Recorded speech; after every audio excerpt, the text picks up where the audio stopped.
back to Historical American Girl Read-Alouds. We are reading Chapter 4 of Meet Kaya today. A very exciting chapter.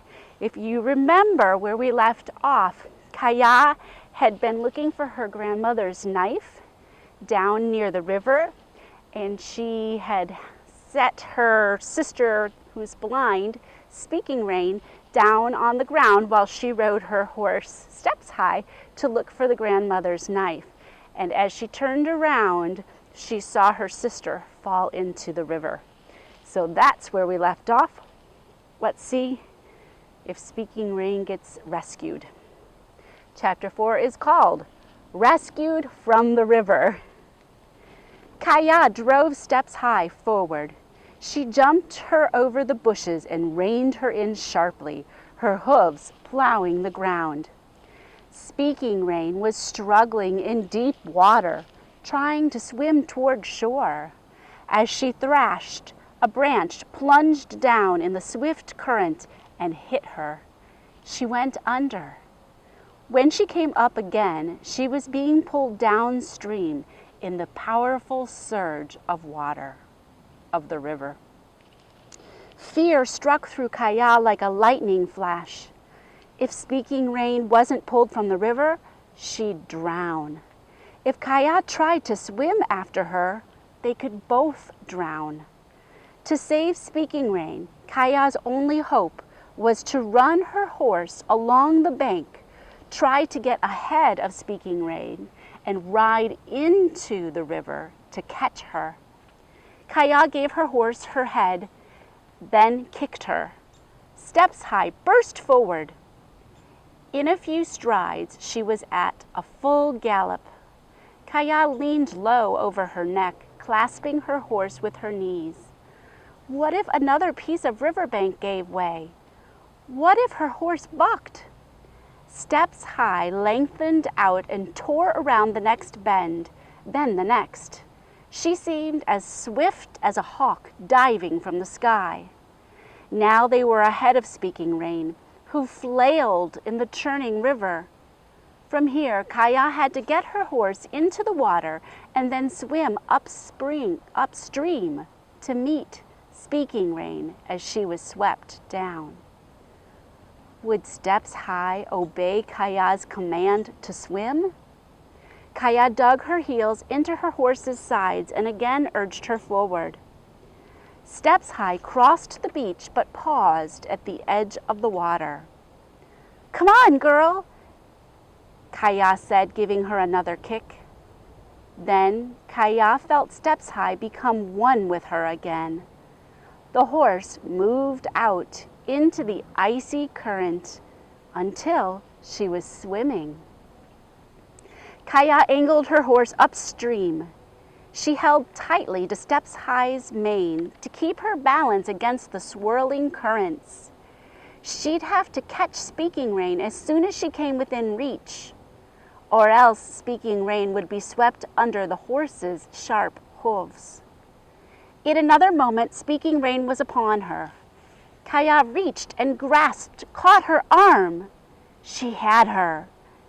She pulled and dragged Speaking Rain over her horse's withers.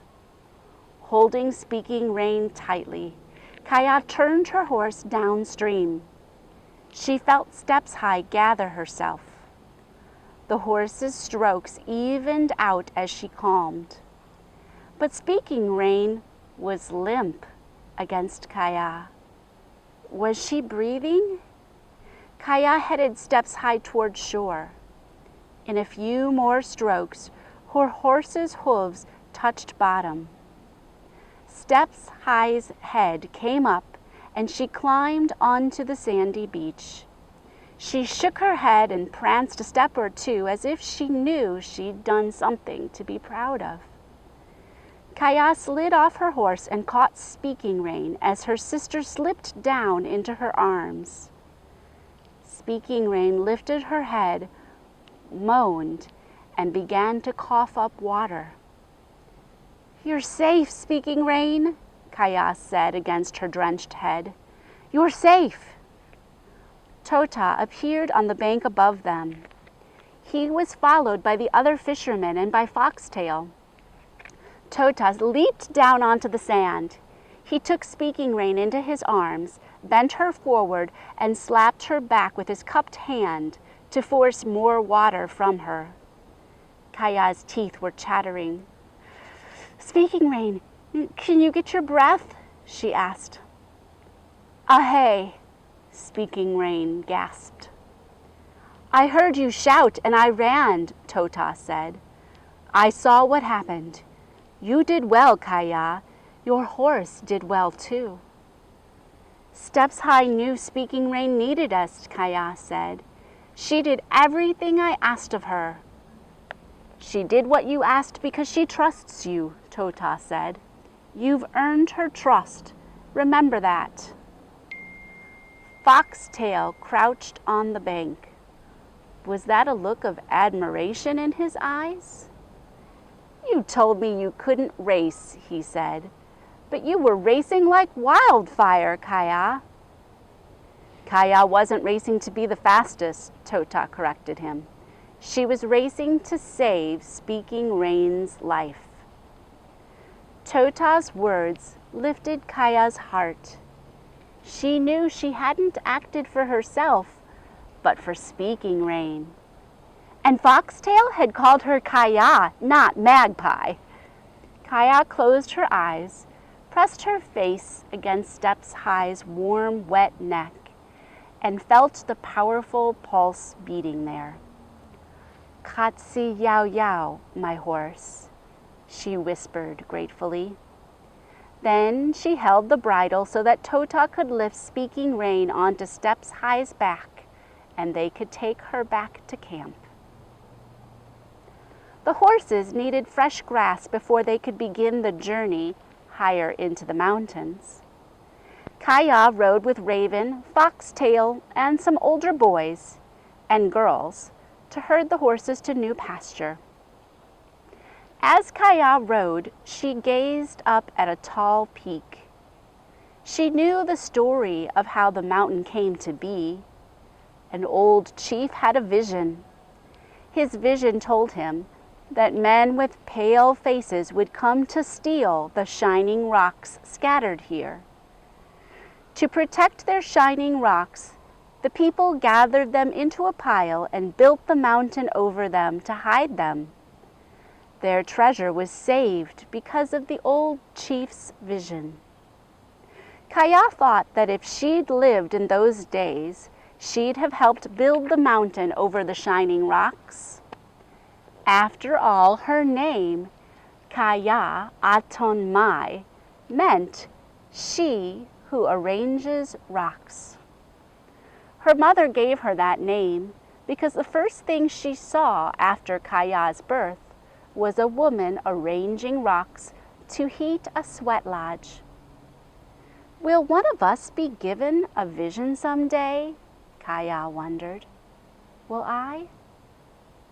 She knew that one day soon, like all the other boys and girls, she would go on her vision quest. Will I be ready when that time comes? She thought. When she went into the mountains on her quest, Kaya would seek her Wayakin. If her Wayakin came to her, she could also receive special powers. Would the hawk give her the ability to see far? Would the canyon wren give her the power to defend her family, the way the wren drives off rattlesnakes? What creature will my Wayakin be? Kaya wondered. She hoped it would give her powers and a vision to help Namipu, like the old chief in the story. Foxtail rode past, his big roan kicking up a cloud of dust.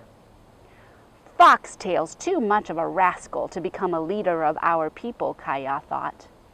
But maybe the old chief, whose vision saved the shining mountain, had once been a bothersome boy like Foxtail. Kaya reminded herself to think of the work of the day and to do her job well. A frisky young stallion bolted out of the herd and passed behind Kaya and her horse. Immediately she swung Steps High around, dug in her heels, and galloped after the runaway. Steps High knew her job too. In a burst of speed, she caught up to the frisky horse and drove him back into the herd again. "Tots," Kaya said as she patted Steps High's shoulder. "Tots, my beautiful horse." And that's the end of chapter 4. So, what do you think the word tots means? In the back of the book, it tells us what some of the words mean in the Nez Perce language, and tots means good. How good Steps High was at saving Speaking Rain from the river. It's a great thing that Kaya had earned her horse's trust again, just in the nick of time. So today, I have a few things to share with you from the Welcome to Kaya's World book.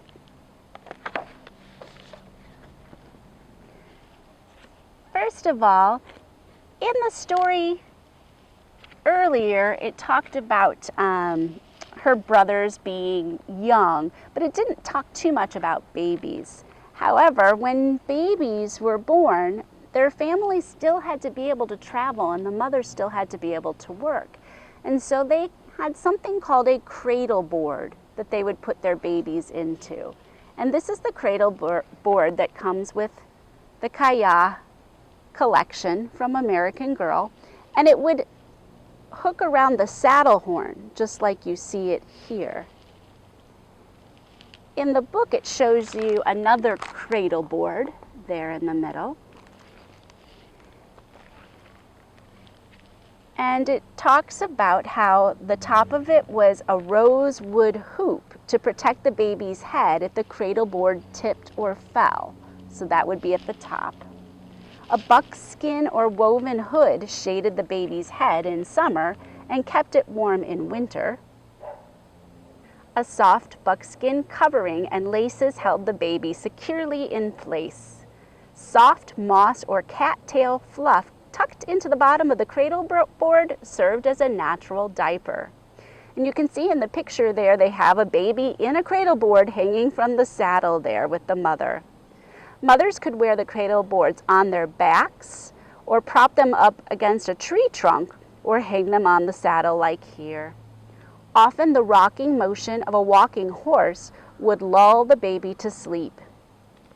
Nez Perce women used paints, porcupine quills, and beads to decorate the cradle boards in colorful designs like the one here. And also in the book it talks about how many people believe that the birth of twins brought good luck to the family, and the twins themselves would have good luck throughout their lives.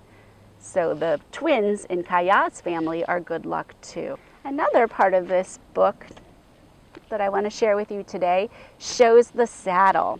And the saddle in the picture looks a lot like Kaya's saddle. The high horns or pommels made a perfect place to hang saddle bags, bags that would carry things, or the cradle board.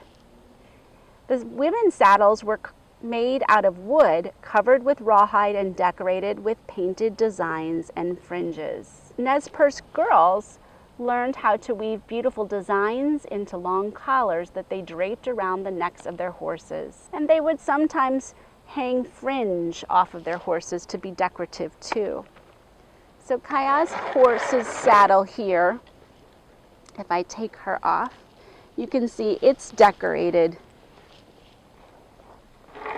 as well with paintings and things, and there's fringe coming from the two pommel parts of it.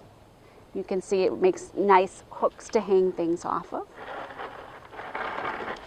And then the other thing I have to share with you today is this shield, which is painted and decorated much in the same colors as the saddle and the cradle board.